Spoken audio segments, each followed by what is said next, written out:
स्वागत है आप सभी का देश हित समाचार के इस वीकली एडिशन एपिसोड 2 में। आज हम बात करेंगे इस हफ्ते की कुछ बड़ी खबरों के साथ। तो सबसे बड़ी खबर ये आई है कि 26/11 का मास्टरमाइंड तैमूर राणा, उसको अमेरिका से इंडिया लाया गया, लेकिन उसके पीछे अब पॉलिटिक्स हो रही है, तो उसके बारे में बात करेंगे। फिर मैं आपको बताऊंगा कि अपने आप को नॉन बायस कहने वाला यूट्यूबर ध्रुव राठी, उसके ऊपर तेलंगाना की गवर्नमेंट ने एक्शन ले लिया है, तो वो क्या हुआ है वो सब हम आपको बताएंगे। फिर बात करेंगे कि वक्फ बिल जो कि अब कानून बन चुका है, लेकिन उसके ऊपर दंगे कहाँ हो रहे हैं और क्या उसके पीछे कोई साजिश है। फिर आखिर में हम बात करेंगे तमिलनाडु की, जहाँ पे बीजेपी ने AIADMK के साथ अलायंस कर लिया है। तो चलिए शुरू करते हैं।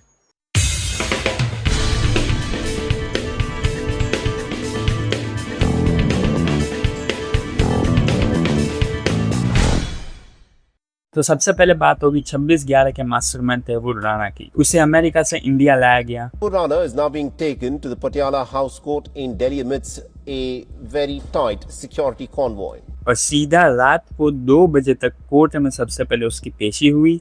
उसके बाद वहाँ से NIA ने 18 दिन की रिमांड ली और फिर हेडक्वार्टर में जाके उससे पूछताछ करेंगे कि भाई तुम जब यहाँ पे आए थे तब यहाँ पे तुमने किस किस जगह पे रेकी की थी और उसके अलावा किन किन जनों ने तुम्हें इंडिया से हेल्प की थी, या जो कि आप कहेंगे कि स्लीपर सेल्स, वो यहाँ पे अभी कहाँ पे है अभी भी, वो सबकी जानकारी अब उससे पूछताछ के द्वारा ली जाएगी। लेकिन हैरानी की बात यह है कि इसके ऊपर भी पॉलिटिक्स हो रही है। मैं आपको बता दूं कि जब 2008 में ये अटैक हुआ तब कांग्रेस की सरकार थी।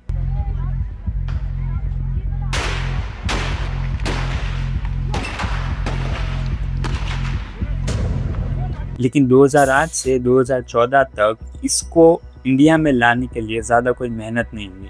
लेकिन अब जब मोदी जी ये लेके आ रहे हैं अमेरिका से, तो इसके ऊपर ये कह रहे हैं कि मोदी जी ने ऐसा क्या ही कर दिया, तैमूर राणा को लेके आ गए तो ऐसा क्या ही बड़ा तीर मार लिया।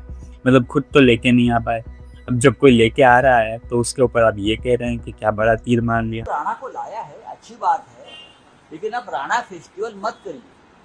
हमें पूरा भरोसा है ये राजनीति कर रहे हैं और बिहार चुनाव से पहले राणा को फांसी पर लटका देंगे और पूरे देश में डंका पिटा के देखो राणा को हमने फांसी दी। अब बात यह है कि ये ना किसी पार्टी का अचीवमेंट है, ये इंडिया का अचीवमेंट है कि भाई जो आतंकवादी जिसने ये पूरा अटैक प्लान किया वो इंडिया आ रहा है। अब इंडिया आने के बाद उससे बहुत सारी चीज़ें मिल सकती हैं, बहुत सारी इंफॉर्मेशन मिल सकती है। ये ना कहते हुए ये कहना कि भाई हमारी वजह से आया, ठीक है भाई तुम्हारी वजह से आया, फिर मोदी जी की वजह से आया, किसकी वजह से भी आया, लेकिन ये इंडिया की अचीवमेंट है, तो इसे इंडिया के पर्सपेक्टिव में देखना चाहिए। उसके अलावा आप ये देखिए कि 26/11 का अटैक जब हुआ उसके 1 या 2 साल बाद एक बुक लॉन्च हुई, जहाँ पे कांग्रेस के नेता उस बुक लॉन्च में गए थे। उस बुक का नाम देखिए, 26/11 RSS की साजिश। अब ये बुक लॉन्च के पीछे जाने का मतलब ये है कि तब के टाइम में वो लोग ये दिखाना चाहते थे कि ये इस्लामिक टेरर नहीं, हिंदुत्व टेरर है, इसके पीछे RSS की साजिश है। मैं आपको बता दूं कि वो ये क्यों कहना चाह रहे हैं या फिर क्यों वो दिखाना चाहते हैं, कहाँ से इसका सोर्स उनको पता चला। जब आतंकवादी हमला करने आए थे तब उन्होंने हाथ में कलावा पहना हुआ था। वो कलावा इनको कहाँ से मिला, या फिर आइडेंटिफिकेशन भी, उनकी जो आईडी थी वो भी इंडियन सिटीजन के ऊपर थी, तो वो अब कहाँ से मिला, वो सारी चीज़ें किसने प्रोवाइड की, वो तो ठीक है अब तैमूर राणा से पता चल जाएगा। लेकिन इस बुक लॉन्च के पीछे जाने का मतलब ये है कि ये पूरे अटैक को RSS और हिंदुत्व टेरर से जोड़ा जा रहा है। हालांकि राज्यसभा में जब वक्फ बिल पर चर्चा हो रही थी तब सुधांशु त्रिवेदी ने इसके ऊपर सवाल पूछ लिया, तब इस नेता को खड़े होकर कहना पड़ा कि नहीं भाई मेरा कोई हाथ नहीं था। जरा सुनिए क्या हुआ। सर 26/11 RSS ने कराया, सदन के सदस्य बैठे हुए हैं। सर मैंने नाम किसी का नहीं लिया। सर आपने उड़ता तीर क्यों पकड़ लिया? सर मैंने नाम नहीं लिया, उड़ता तीर क्यों पकड़ लिया? जो माननीय सदस्य ने भी मेरे बारे में भी कहा है, मैं उनकी निंदा करता हूं। मान्यवर, मैं ध्यान से बारीकी से पूरे संवाद को सुन रहा हूं। माननीय सदस्य सुधांशु जी ने दिग्विजय सिंह का नाम नहीं दिया। अब वो खड़े होकर कहे मेरे बारे में कहा, इससे साबित हो गए। और अभी भी मौका है, अभी भी मौका है। आपने नहीं कहा है कि 26/11 के हमले में RSS का हाथ था, तो अभी खड़े होकर माइक चालू कराकर बुलवा दीजिए। माननीय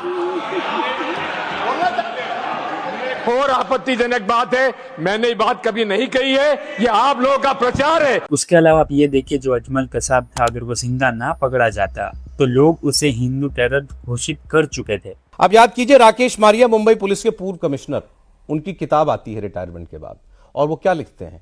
वो लिखते हैं कि अगर अजमल कसाब जिंदा ना पकड़ा जाता तो देश में चर्चा ये होती कि एक हिंदू आतंकवादी ने इस सारे कांड को अंजाम दे दिया, क्योंकि उसने अपने हाथ पर कलावा बांधा हुआ था।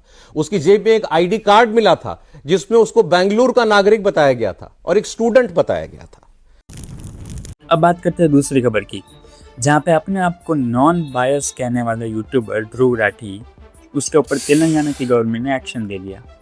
The Chief Minister Office has tweeted today that they are going to file a case on their favorite YouTuber Dhruv Rathi also.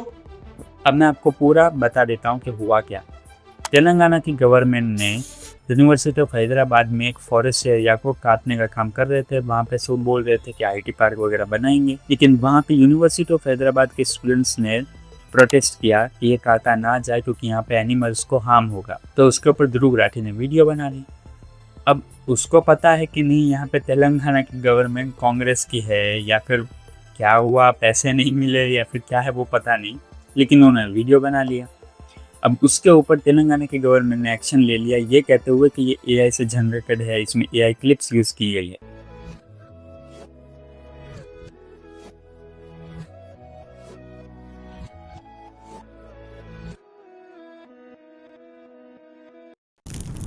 तो देखिए, नरेंद्र मोदी जी के ऊपर बहुत सारे वीडियोस बनाए गए, बहुत सारे शॉर्ट्स बनाए गए, बहुत सारे व्यूज मिले। इलेक्शन के टाइम पे भी कांग्रेस सरकार के खिलाफ एक वीडियो बनाया और एक्शन का नोटिस आ गया। तो देखिए, मैं ध्रुव राठी को ऐसे ही नॉन बायस नहीं कह रहा, उसके पीछे भी कारण है। तो देखिए, हाल ही में वक्फ बिल पार्लियामेंट से पास हुआ और अब कानून बन गया। उसके ऊपर ध्रुव राठी के चैनल पे एक भी वीडियो नहीं मिलेगा। उसके अलावा वेस्ट बंगाल में अभी हाल ही में बहुत दंगे हो रहे हैं, उसके ऊपर भी एक वीडियो नहीं मिलेगा। जहाँ पे बीजेपी की सरकार या फिर एनडीए की सरकार हो, थट से वीडियो बन जाता है कि यहाँ पे ये दिक्कत है, वो दिक्कत है, ये है, वो है। लेकिन जहाँ पे कांग्रेस की सरकार में अगर कुछ हो तो वहाँ पे सन्नाटा छा जाता है, एक भी वीडियो नहीं आती है। लेकिन आप ये देखिए कि वो किस तरीके से माइंड वॉश करते हुए ये दिखाना चाहता है कि मैं नॉन बायस्ड हूँ और अभी की सरकार ने कोई काम नहीं किया है। हालांकि आप पेपर में देखने जाए तब आपको पता चलेगा किसकी सरकार ने कितना काम किया है, किसकी सरकार ने कितना काम नहीं किया है। तो मेरा आपसे एक ही रिक्वेस्ट है कि आप इस पे आंख बंद करके विश्वास मत करिए। तब खुद से रिसर्च करिए कि भाई यूपीए की सरकार थी तब क्या हालत थी इंडिया की, और जब अभी की सरकार है तब क्या हालत है इंडिया की। तब आपको पता चल जाएगा कि कौन असली है और कौन गोदी मीडिया है। तो तीसरी खबर ये है कि वक्फ बिल कानून बन गया, उसके पीछे अब दंगे हो रहे हैं, हिंसा हो रही है। West Bengal police have now arrested over 110 people in connection with the violence that broke out in the Muslim-dominated Murshidabad district during a protest over the Waqf Amendment Act. जो भी दंगे हुए वो इंडिया से सटी हुई बॉर्डर पे हुए। अब देख लीजिए, चाहे वो वेस्ट बंगाल हो, मणिपुर हो या फिर जम्मू कश्मीर हो। वेस्ट बंगाल में बांग्लादेश से सटी हुई बॉर्डर पे दंगे हुए, मणिपुर में दंगे हुए, तो जम्मू कश्मीर में पार्लियामेंट में बहस हुई, धक्का मुक्की हुई और बात हाथापाई तक आ गई। तो आखिर में बात करते हैं तमिलनाडु की, जहाँ पे बीजेपी ने एआईएडीएमके के साथ अलायंस कर लिया। अब जरा देखिए वहाँ कॉन्फ्रेंस में अमित शाह जी ने क्या कहा। चुनाव राष्ट्रीय स्तर पर नरेंद्र मोदी जी के नेतृत्व में और राज्य स्तर पर एआईएडीएमके के नेता एड़ापाडी जी के नेतृत्व में लड़ा जाएगा। तो देखते हैं अब 2026 के आने वाले इलेक्शन में क्या होता है। तो इस वीडियो के लिए इतना ही। जय हिंद, वंदे मातरम।